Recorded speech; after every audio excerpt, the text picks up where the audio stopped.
बिस्मिल्लाहिर्रहमानिर्रहीम। अस्सलाम वालेकुम गाइस, कैसे हैं आप? उम्मीद करता हूँ आप सभी ठीक होंगे। तो आज के व्लॉग का आगाज़ करता हूँ। वीडियो देखने से पहले जिन्होंने अभी तक चैनल को सब्सक्राइब नहीं किया हुआ, चैनल को सब्सक्राइब कर लें और साथ ही बेल आइकन भी प्रेस कर दें ताकि नेक्स्ट वीडियो का नोटिफिकेशन आपको वक्त पर मिल सके। तो आज की व्लॉग का करते हैं स्टार्ट। प्यारे व्यूज़, मैं हर जुम्मे सवार में कहने वाला शरीफ दरबार पे आता हूँ और आज भी इधर आया हुआ हूँ और अपनी ड्यूटी दे रहा हूँ। जोर तक ड्यूटी होती है दरबार शरीफ मतलब कहने वाला शरीफ।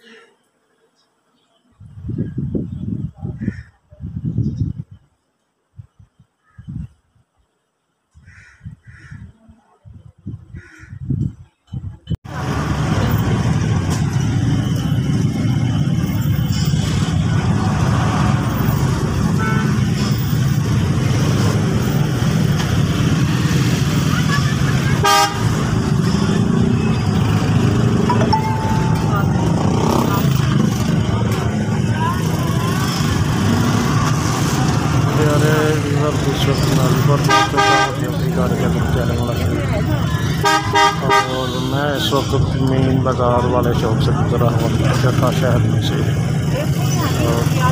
तकरीबन 10 मिनट से पहले काफ़ी